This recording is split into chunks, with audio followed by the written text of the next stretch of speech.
అధికారులు, పాలకులు, ప్రభుత్వం వీరి ఉమ్మడి నిర్లక్ష్యం 6 మత్స్యకారుల ప్రాణాలను సముద్రంలో కలిపేసింది. ముందు రోజు రాత్రే సమాచారం అందిన 12 గంటలు ఆలస్యంగా మేల్కోవడంతో 6 మత్స్యకారులు అన్యాయంగా చనిపోయారు. ఈ పాపాన్ని సముద్రంపైకి నెట్టేసి ఒక్కో ప్రాణానికి 10 లక్షల రూపాయలు ఖరీదు కట్టేసి అదే సముద్రంలో చేతులు కడిగేసి పక్కకు తప్పుకుంది ప్రభుత్వం. చంద్రబాబు సర్కార్ నిర్లక్ష్యానికి బలైన మత్స్యకార కుటుంబాలను వైఎస్ జగన్ పరామర్శించారు. ఈ సమయంలో కనిపించినటువంటి ఓ దృశ్యం అందరినీ కలచివేసింది. మనసున్న ప్రతి ఒక్కరిని కన్నీళ్లు పెట్టేలా చేసింది.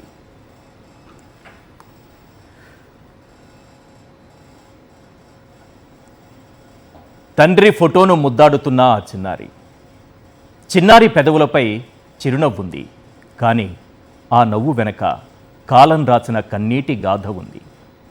ముక్కు పచ్చలారని ఆ పసిబిడ్డకు తెలియనే తెలియదు తన తండ్రి ఇక ఎప్పటికీ ఎన్నటికీ తిరిగి రాడని.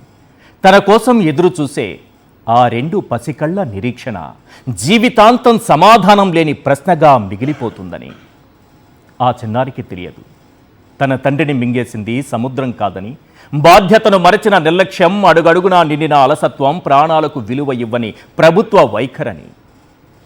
ఆ చిన్నారికి తెలిసింది ఒక్కటే, ఫోటోలో కనిపిస్తున్న చిరునవ్వే తన నాన్న అని. ఆ నవ్వును ముద్దాడితే నాన్న పలకరిస్తాడని, ఆ ఫోటోతో మాట్లాడితే తన మాటలు వింటాడని. ఆ చిన్ని చేతులు ఫోటోను గట్టిగా హత్తుకుంటున్నాయి. ఎందుకంటే ఆ ఫ్రేమ్లోనే ఇప్పుడు తన ప్రేమ, తన ప్రపంచమంతా బంధింపబడి ఉంది. ఒక్కటి మాత్రం నిజం, ఇక ఎప్పటికీ తండ్రి భుజాలపై కూర్చొని సముద్రపు అలలు చూడలేను అని ఆ బిడ్డకు తెలియదు. తండ్రి చేతివేళ్లు పట్టుకొని మొదటి అడుగులు వేయలేనని ఆ బిడ్డకు ఏమాత్రం తెలియదు. పడిపోతే పైకి లేపే చేయి, ఏడిస్తే హత్తుకునే గుండె, భయపడితే ధైర్యం చెప్పే గొంతు ఇక ఎప్పటికీ దొరకదని ఆ చిన్నారికి తెలియనే తెలియదు. తండ్రి అంటే కేవలం 2 అక్షరాల పదం కాదు, కుటుంబానికి నీడ, బిడ్డకు మొదటి హీరో. ఆకలేస్తే అన్నం పెట్టే చేయి, అలసిపోతే భుజమిచ్చే మనసు, కన్నీళ్లు వస్తే తుడిచే ప్రేమ, సముద్రమంత లోతైన భావోద్వేగం. అలాంటి తండ్రిని కోల్పోయిన ఆ చిన్నారి జీవితంలో ఒక మనిషి మాత్రమే కాదు, ఒక ప్రపంచమే ఖాళీ అయింది. ఎవరు సమాధానం చెబుతారు? ఆ చిన్నారి కన్నుల్లో మెదిలే నా నాన్న ఎక్కడా అనే ప్రశ్నకు సమాధానం ఎవరు చెబుతారు?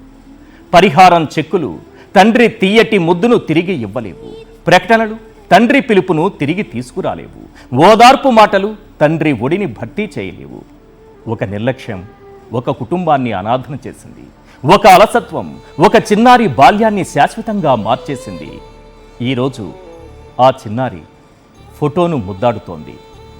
రేపు అదే ఫోటో ముందు నిలబడి నాన్నా నువ్వెప్పుడొస్తావు అని అడిగే రోజు వస్తుంది.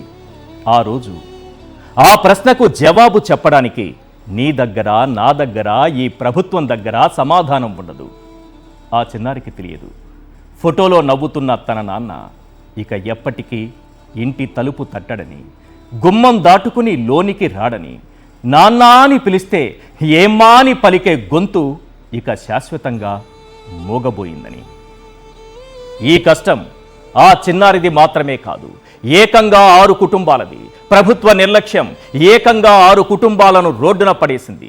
కనీసం వారిని పరామర్శించేంత సమయం కూడా ఈ పాలకుల దగ్గర లేదు, ఈ ప్రభుత్వం దగ్గర లేదు.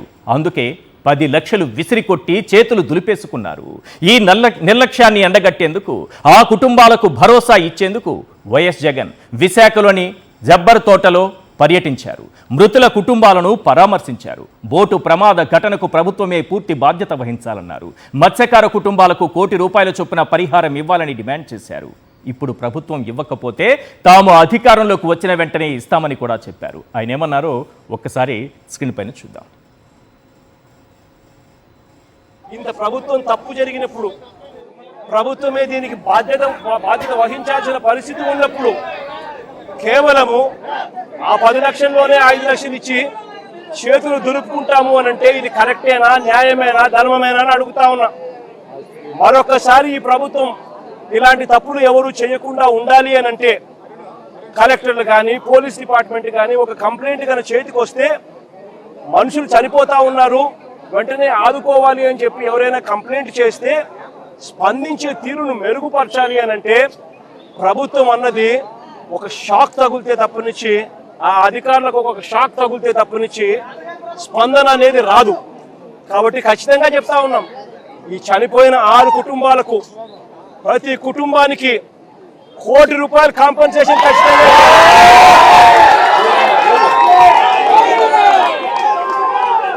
చిన్న బాధిత కుటుంబంతో కలిపి 7 మందికి ఖచ్చితంగా ₹1 కోటి ప్రతి ఒక్కరికి ఇచ్చే కార్యక్రమం జరగాల. ఇదే కాదు ఖచ్చితంగా కొత్త బోటు కూడా వీళ్ళు ఏదైతే బోటు పోగొట్టుకున్నారో కొత్త బోటు కూడా తీపిచ్చాల.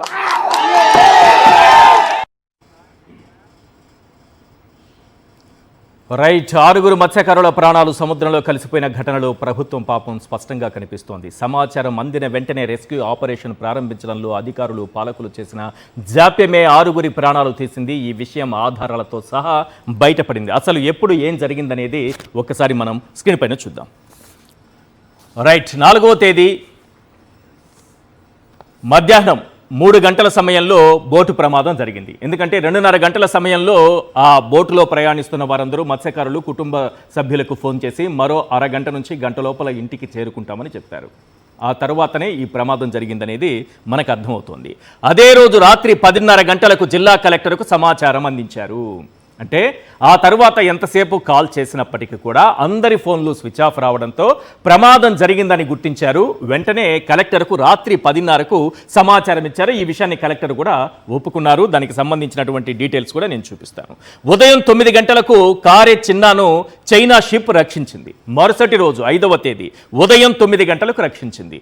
మధ్యాహ్నం 3 గంటలకు ప్రమాదం జరిగితే మరుసటి రోజు ఉదయం 9 గంటల వరకు వాళ్లను కాపాడే దిక్కు లేదు. అక్కడ వాళ్ళని కాపాడింది చైనా షిప్. ఒక్కరిని కాపాడింది, అతను మాత్రమే ప్రాణాలతో బయటపడ్డాడు. 5వ తేదీ ఉదయం 11 గంటలకు రెస్క్యూ ఆపరేషన్ ప్రారంభమైంది.